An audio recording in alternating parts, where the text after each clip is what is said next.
take us back a little bit to the younger Latrice. You know what I'm saying? Who is, you know, young and vibrant and, you know, getting to know the world for herself. What were some of who were you back then, right? And what was kind of the thing that kind of was that experience that made you, you know, kind of look at life a little differently? And then once you got on the other side of it, to even come up with this idea of bringing empowerment, you know, and representation to, you know, the younger generation of young Black girls. So what was your experience to even bring you to that point, to even have the idea to do it? Yeah. So I'll if you want to talk about the young, vibrant Datrice, I'll take you all the way back to high school when I was class president. I was number six in my class. I ended up being prom queen. That's the young, happy, vibrant Datrice. Mhm. But to fast forward to college is when life really hit for me. And just coming from a very urban community and then going to a place like the University of Houston, I was met with so much adversity, so many challenges, and I didn't know how to fully navigate that. I suffered from not being able to be able to overcome adversity. And so, at my time at the University of Houston, I failed classes. It literally took me 6 years to graduate from college. Side note, like it took me a very long time because college was the most difficult thing I've ever had to do. But while I was there and I was met with these adversities, I just began to suffer from like the feeling of incompetency. I felt like a failure. I didn't know what I was doing. I was a third year college student. I hadn't declared a major. I had no vision. I had no plan, no goals, no nothing. I was just in college having a great time, partying, doing all the college things.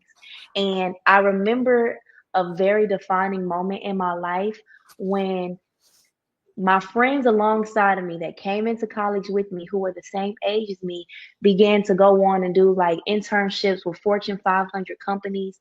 And then you had little old me just still sitting there with no direction, no vision, no nothing. And then I was having to go through the challenges and experience the challenges of almost dropping out, going back home, moving back home. I was just in a very bad place. And like I said, I was suffering from like the feeling of incompetency, and incompetency began to just like permeate all throughout my life. I felt like a Mhm. failure. It affected my self esteem, and not so much externally, but much more internally. And I was just in a very bad place. And I remember just being in college alone, feeling alone, having no other outlet. And I just remember one time I'm in my room, I'm on my knees and I'm crying. And I'm like, God, if you real, my life wouldn't look like this.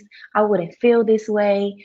Coming from who I used to be to this now, you can't be real if this is what's going on in my life. And I just remember also saying, after I talked all my stuff, I'm like, but if you are real, help me. Like I need help. I was crying out for help.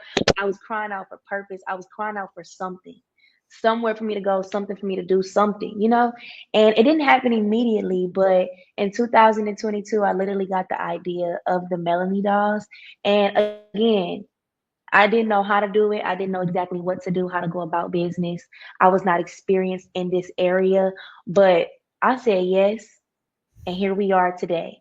And now I literally have just blindly created from my own experience what God has done for me. Because let me take you back a little bit. When I sought after God, after crying out for Him, I ended up picking up a Bible. Believe it or not, I picked up a Bible, and it did two things for me. It changed the way that I saw myself, and it changed the way that I thought about myself.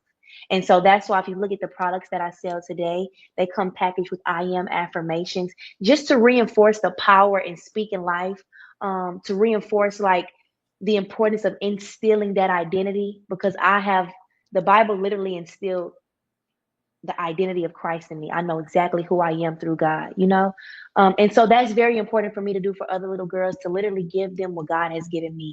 And that is identity. And that is what produces what I believe to be confidence. So that's a little bit more about how we got here. It's definitely a God thing. Yeah, yeah, and I hear it. I hear it even in your voice, and I can see it coming through you as you're saying it. Um, and definitely understanding that process that is when you're going through that. And excuse me, just going back to one of the things that you said, I want to talk about college first of all, Hmm. because again, my daughter, I talk about my daughter a lot. My daughter's 21, and she was in college, and thinking about going back. Um, Now that she, moved around a little bit, had some different challenges, and now she's like, okay, I'm ready to go back to college. Um, Mm-hmm. but I did go to college. Let me rephrase that. I did go to college. I didn't want to go to college for what I wanted to go for because I wanted to get into construction, which I ended up did going into getting into construction. I've been a bricklayer for 20 something years now, however long it's been. So I didn't necessarily have to go to college. Mm-hmm. But due to the information or lack of information that I had, I was like, all right, I wanted to get into construction. The only thing I knew was to go to college. But my issue with college is uh, a lot of times, you talked about being in college and living that college life and still not having no direction, you know, Mm-hmm. and just from my own experience of friends that, my friends were kind of the opposite of yours. Like you said, your friends was like, all right, going to college and, going off to do these great things. And I have friends that went to college for 4 years, 5 years, 6 years, and didn't do anything. You know what I mean? Just live that Mm-hmm. college life and hanging out because of the lack of direction. And then you come back home and then you got all these bills.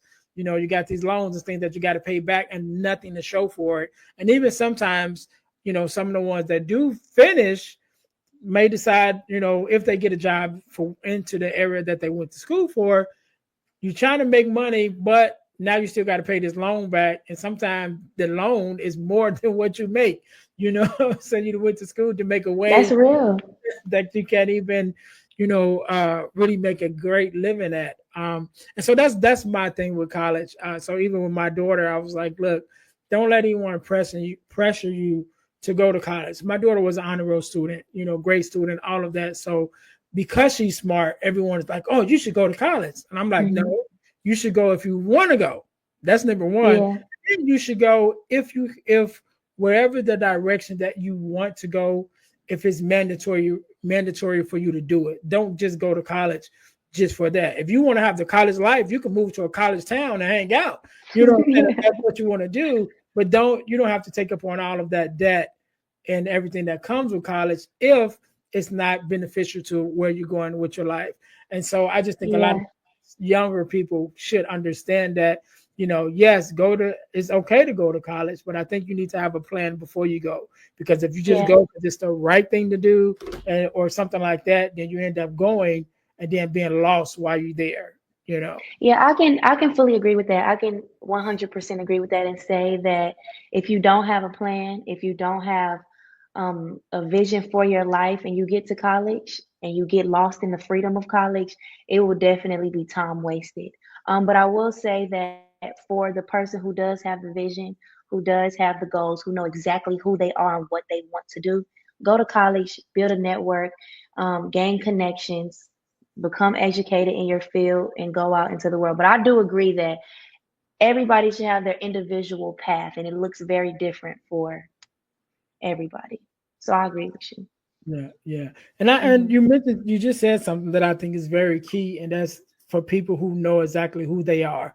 And I think that's a major component with our younger people, but even some of the older people that's really not knowing who you are as a person. A lot of times we get caught into going along with the crowd. What are the crowd doing? What is my friends doing? Where are my friends going? And you get kind of lost in the crowd and don't necessarily have your own identity and don't know who you are as a person. And that's why it's harder when you go to college because again, you don't have any direction because you've been following the crowd. Then when you get to college, is again, you mentioned about that college freedom. You have the freedom to do whatever you want, but you don't even know yourself or know enough to know what it is that you want. Yeah. You just kind of like, okay, I'm here. You know what I mean? So I think that's very important.